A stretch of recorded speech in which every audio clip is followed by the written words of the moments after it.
Listo. Hola, hola, ¿qué tal gente? Bienvenidos y bienvenidas a Derecho en Altavoz, el podcast donde los derechos no se quedan en los libros, sino que se discuten, se cuestionan y se defienden con voz firme. El día de hoy vamos a hablar de algo que toca directamente a quienes representan, organizan y protegen los intereses de los trabajadores. Como primera pregunta tenemos, ¿qué tan libre es la libertad sindical cuando la empresa regula hasta cómo opinar? Y como segunda pregunta, ¿qué pasa cuando una sanción laboral termina silenciando una voz sindical?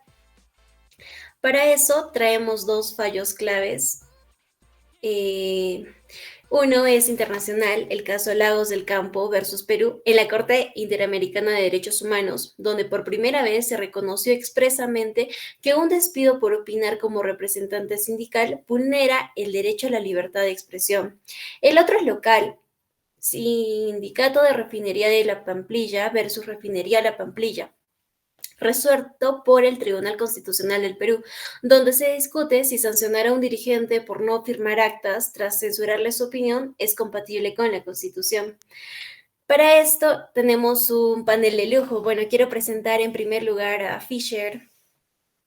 Fisher, ¿estás ahí? Buenos días, Pilar. Sí, muchas gracias por la invitación y este podcast será muy importante para saber nuestros derechos, ¿no? Oh, muchas gracias a ti, Fisher. Gracias por aceptar ser parte de Derecho en Voz Alta. Como segundo especialista, tenemos la opinión de Yamel. Yamel, puedes saludar a tus fans. Buenos días a todos.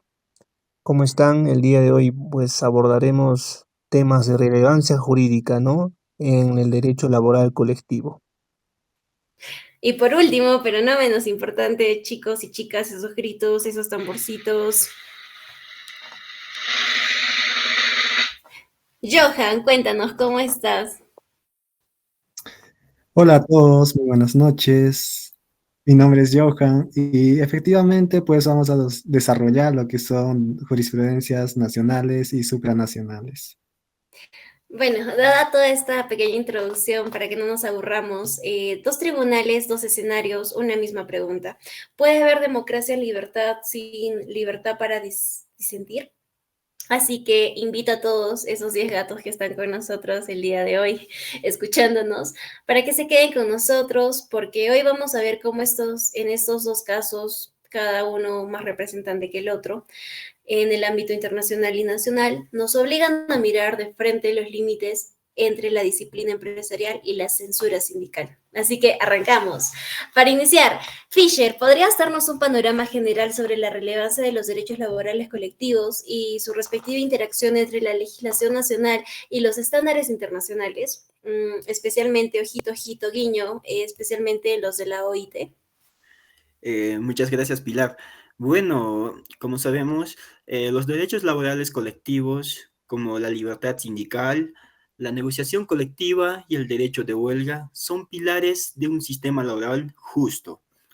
No solo empoderan a los trabajadores, sino que también contribuyen a la estabilidad democrática y económica de todos los países.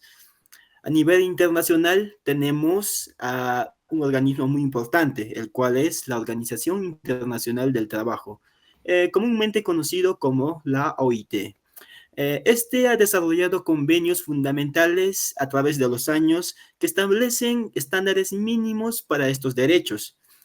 Por ejemplo, el convenio 87, que habla sobre todo sobre la libertad sindical y la protección del derecho de sindicación. Y el convenio 98, que trata sobre todo también sobre el derecho de sindicación y sobre todo de la negociación colectiva. El Perú, nuestro país, al ser un Estado miembro de esta organización, ha ratificado varios de estos convenios, lo que implica que sus leyes y prácticas deben conformarse con estos estándares. Sin embargo, como siempre, la implementación efectiva y la conformidad de la legislación nacional con estos estándares internacionales es un desafío constante. Eh, y ahí es donde la jurisprudencia toma importancia, porque juega un papel muy importante. Muchas gracias, Fisher. Bueno, reconocemos este excelente contexto que nos ha brindado. Ahora, Jamel, en ese sentido me gustaría que nos centremos en un caso emblemático, como hice mención, el caso Lagos del Campo versus Perú, de la Corte Interamericana de Derechos Humanos. Me gustaría que señales principalmente cuáles fueron los hechos centrales y las cuestiones de fondo que abordó la Corte. Claro, por supuesto que sí. El caso Lagos del Campo ha sido sin duda un hecho trascendental, ya que se relaciona con el despido del señor Alfredo Lagos del Campo, el 26 de junio de 1989. En ese momento, pues, Lagos del Campo era el presidente del comité electoral de la comunidad industrial de la empresa CPPL, donde el despido se produjo como consecuencia de manifestación que realizó, donde denunciaba actos de injerencia indebida de los empleadores en la vida de las organizaciones representativas de los trabajadores y en las internas de la comunidad industrial. También la Comisión Interamericana de Derechos Humanos determinó que este despido constituyó una injerencia arbitraria en el ejercicio en el ejercicio del derecho a la libertad de expresión.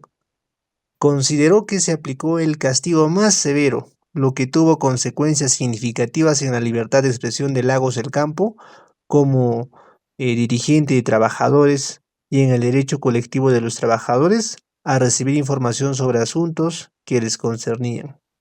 Y además de ello, la decisión del despido fue confirmada por los tribunales nacionales del Perú.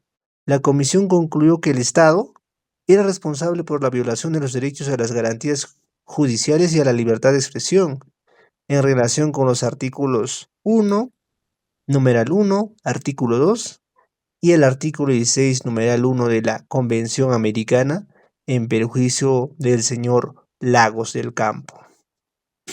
Bueno, es muy interesante cómo el caso subraya la interconexión de la libertad de expresión reconocida en la Constitución con los derechos laborales colectivos.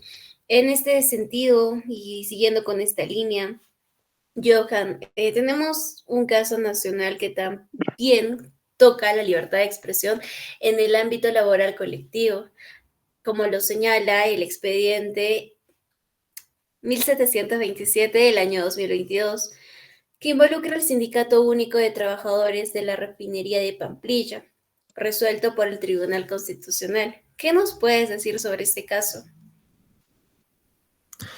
Ok, este caso que data de 2023 es muy relevante para entender la protección de la libertad de expresión de los dirigentes sindicales en Perú.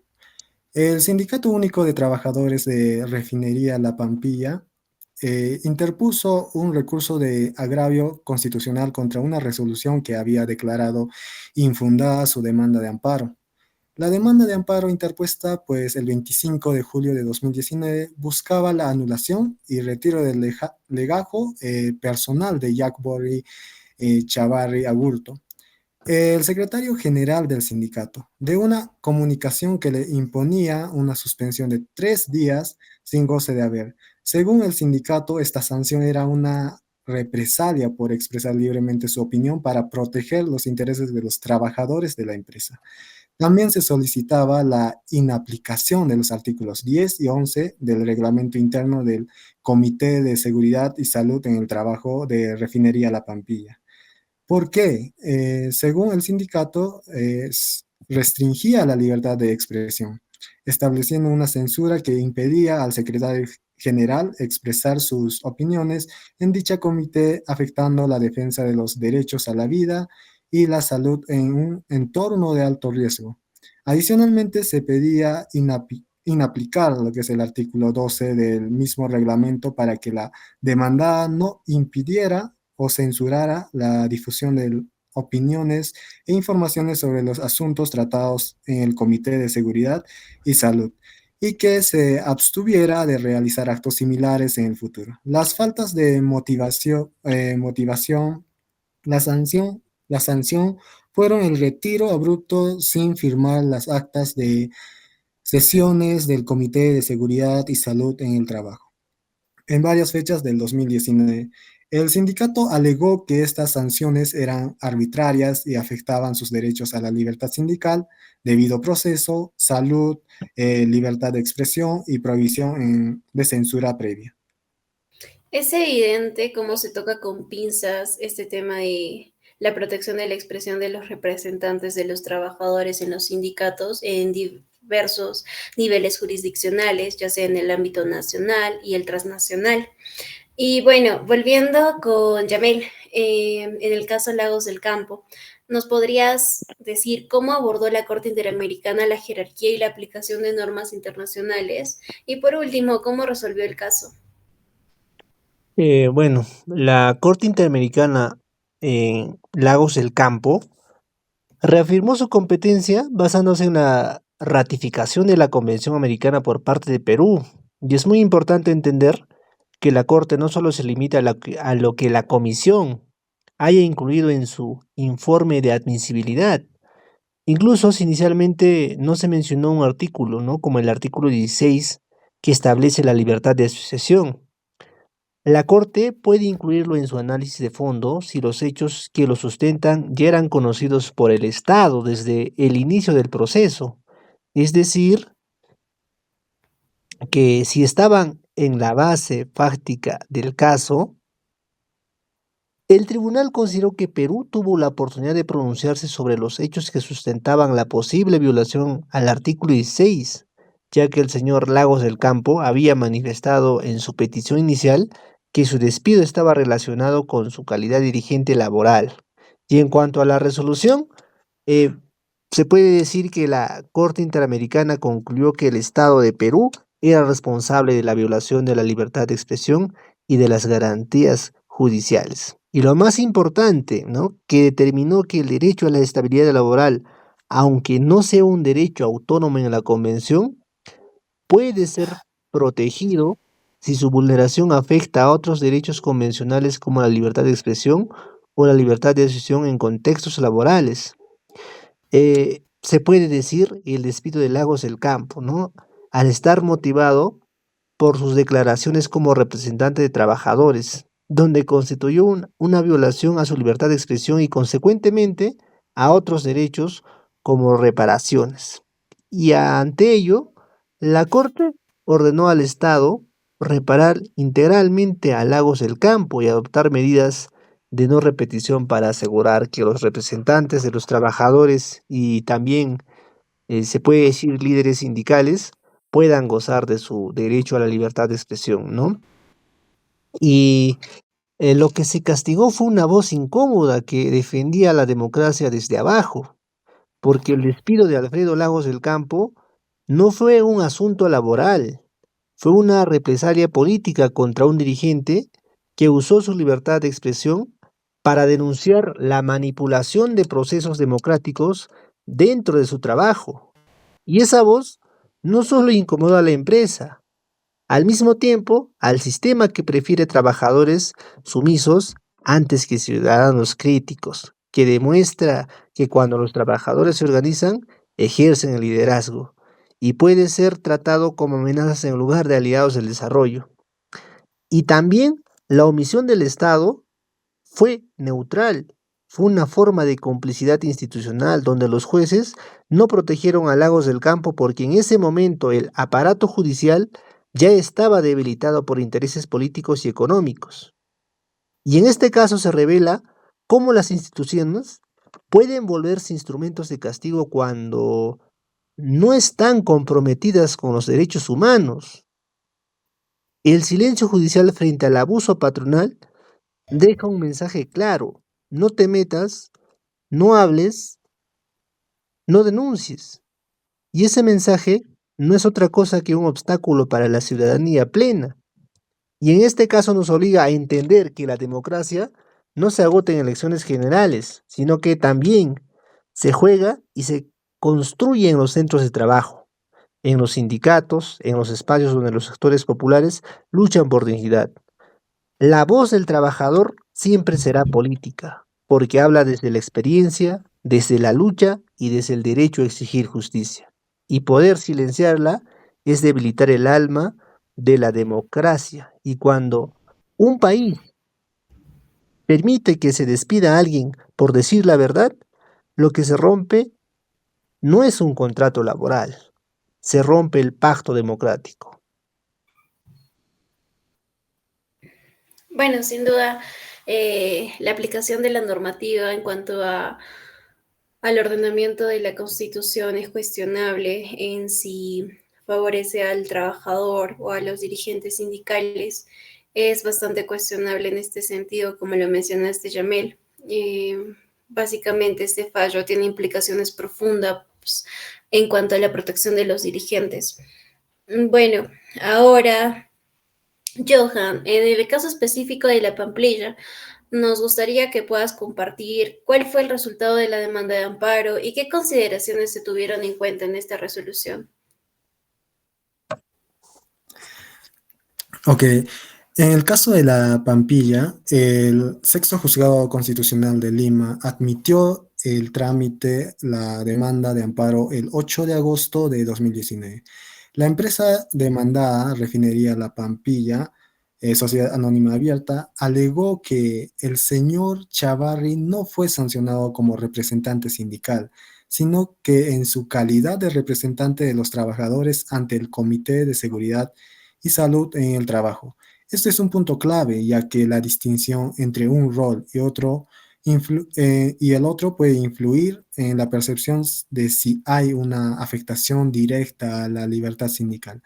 La tercera sala constitucional de la Corte Superior de Justicia de Lima ah, declaró infundada la demanda en enero de 2022, lo que llevó al recurso de agravio constitucional ante el Tribunal Constitucional. El magistrado Gutiérrez Tixe, en su voto singular, argumentó que la sanción impuesta, mejor dicho, a Jack Bori Chavarri Agurto vulneró sus derechos a la libertad sindical y a la libre expresión e información.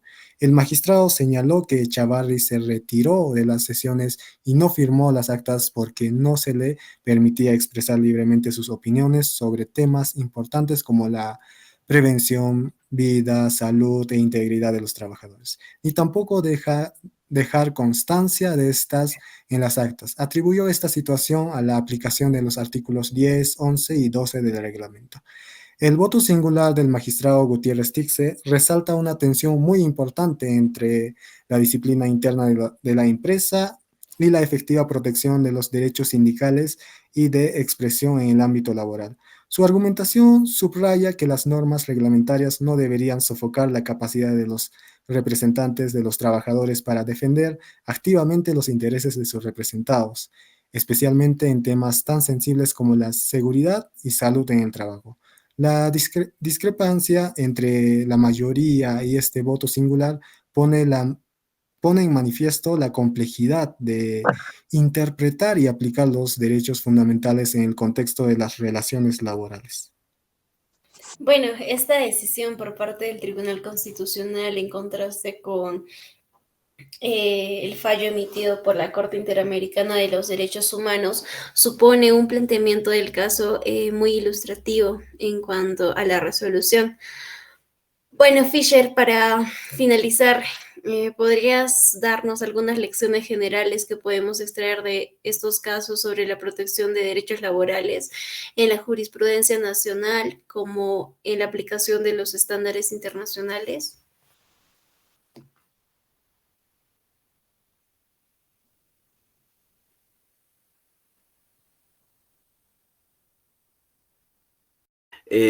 Ambos casos son muy interesantes, la verdad, ¿no? Dirán que no pasa en la vida real, pero muchas veces son los representantes los que pagan los platos rotos. Como ya nos contaron los panelistas, Joan y Yamel, en ambos casos, Lagos del Campo y el de la Pampilla, nos muestran la tensión constante que hay entre los derechos de gestión empresarial y los derechos fundamentales de los trabajadores, especialmente cuando se actúan en representación colectiva. La Corte Interamericana en Lagos del Campo sentó un precedente claro y muy importante, porque la libertad de expresión de los dirigentes laborales es un derecho que goza de protección reforzada y las sanciones que la restrinjan deben ser estrictamente necesarias y proporcionadas, y su vulneración puede tener consecuencias a nivel internacional. Por ejemplo, el caso de la Pampilla, por su parte, nos recuerda la importancia de los reglamentos internos y cómo estos deben ser compatibles con los derechos fundamentales y los convenios de la OIT. Las limitaciones a la libertad de expresión de los representantes de los trabajadores, incluso en comités internos, deben ser excepcionales y justificadas. La jurisprudencia nacional debe interpretar y aplicar la normativa interna a la luz de los estándares internacionales. La sentencia de la Corte Interamericana en Lagos del Campo es un ejemplo claro de cómo la falta de protección efectiva a nivel interno puede llevar a la responsabilidad internacional del Estado y sienta un precedente que debería influir en la interpretación de los tribunales nacionales, incluyendo el Tribunal Constitucional peruano, en casos que involucren derechos colectivos. La jerarquía y la aplicación de las normas internacionales implica que no pueden ser ignoradas por los tribunales nacionales. Muchísimas gracias, Fisher, Jamel y Johan, por este análisis tan enriquecedor. Ha sido fascinante explorar cómo la jurisprudencia, tanto nacional como supranacional, moldea la protección de los derechos colectivos laborales. Bueno, llegamos al final de este episodio con dos caminos distintos y una misma preocupación. Por un lado, la Corte Interamericana, en el caso Lagos del Campo versus Perú, nos dejó un mensaje claro.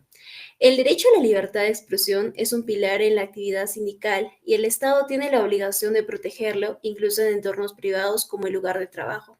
Por otro lado, como fuente nacional, el Tribunal Constitucional peruano, en el caso del Sindicato de Refinería de La Pamplilla, optó por el formalismo. Dijo que no había prueba suficiente de censura, aunque el reglamento exigía aprobación mayoritaria para expresar una disidencia.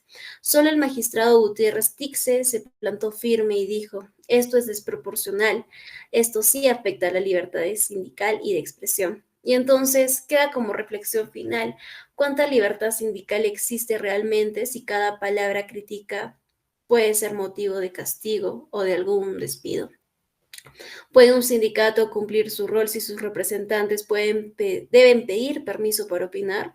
Vamos a esperar que otro caso como Lagos del Campo llegue a través de la Corte Interamericana para recién reconocer lo obvio. Desde Derechos en Voz Alta, te invitamos a pensar, cuestionar y hablar. Por si no usamos la voz, otros lo van a silenciar por nosotros. Bueno, eso es todo con nosotros y nos vemos en el siguiente episodio. Cuídense, bye bye.